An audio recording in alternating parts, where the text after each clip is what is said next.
I'm David Johnson. I'm about to enter my 20th year in the Iowa legislature. I'm currently serving in the Senate. It's good to be back in Washington.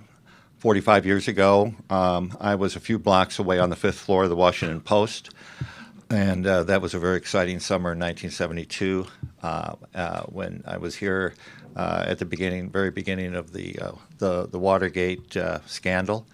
And I actually ran the replate that night on June 17th.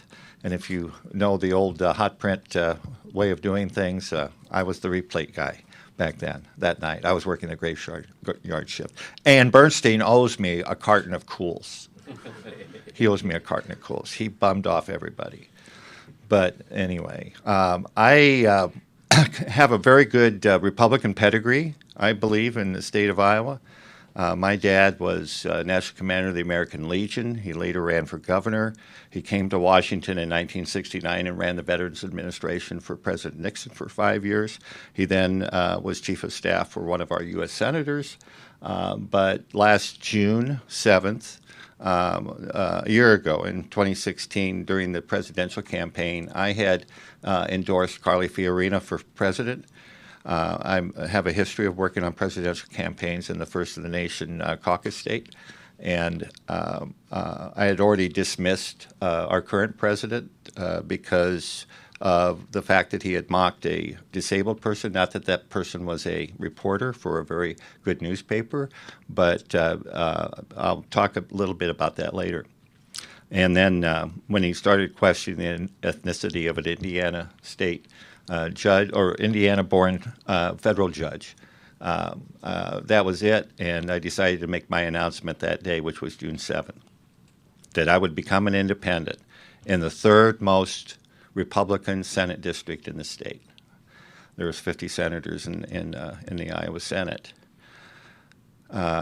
It gained quite a bit of attention because this was not the usual way of doing business in Iowa. I am the first independent to serve in the General Assembly since 1972, but that was in the House. There hasn't been a senator since 1926 who was an independent, but there has been a history of independents serving in the Iowa General Assembly.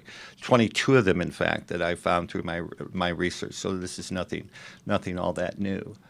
How has this helped my constituents? I think that's a very important question that may come up, but let me just start the discussion. I have spent a lot of my time on healthcare issues, and there couldn't be a more demanding time than right now to have that experience, almost 20 years now of working in health and human services. I have personal reasons for that. It's not exactly a Republican issue, I would say. It's not really on the top of the list for at least most of the Republicans in the Iowa Senate. But I was the leader in that arena. I had polio when I was 5. I've been in a coma. I've had part of my stomach removed, and I've survived cancer. So I mean, and you can connect with people if you bring it down to the personal level. I really believe that one of my duties is to help constituents get through the red tape and bureaucracy of healthcare in our state, because you have to fight these bureaucratic decisions sometimes, and we're certainly challenged with that now as to what's going to happen on the federal level and how it'll affect the states. That's one way of doing that, and that's not going to change. And when I have those discussions, and they know I'm an independent, and that really goes for other people as well. There's a growing sense, at least anecdotally for me, that more and more people are registering or changing their affiliation. In Iowa, you're a Republican, a Democrat, or no party. And so that's how we do our affiliations there. And it's a growing number of people in Iowa and all across the country that are doing that. So so where do we go from there for next year? So I've done one session now. Give another example of how I'm trying to learn the ropes here of being an independent, is that the majority leader in the Senate gave his opening day goals of where he wanted to take the state, and the minority leader did the same. I gave them a couple of days. I didn't really want to rain on their parade.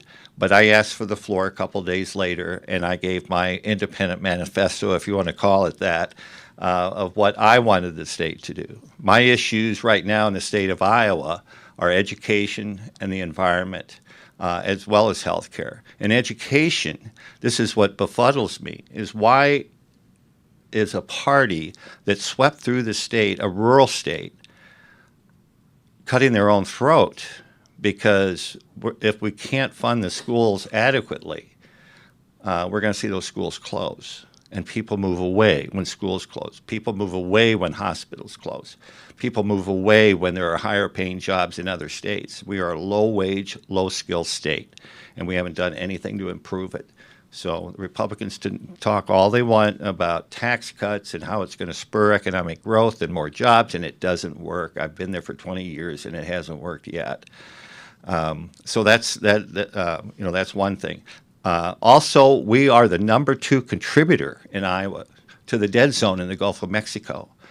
It's really important to get a 30,000-foot view when you're a state legislator sometimes. You have to take care of your district and your constituents.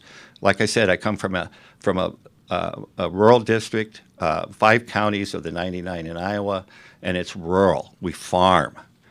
But we also send a lot of bad stuff down our rivers, into our lakes, down the Mississippi River, and we are the #2 contributor to that dead zone. We need to do something about it, because if we don't, in addition to the schools and the hospitals and the pressure that they're under, who wants to live in Iowa when our rivers and lakes become dirtier and dirtier and dirtier? There are prominent Republicans who have been environmental advocates. Teddy Roosevelt being one of them, Herbert Hoover being one of them. In fact, I was born in Herbert Hoover's hometown, so I've got a little presidential,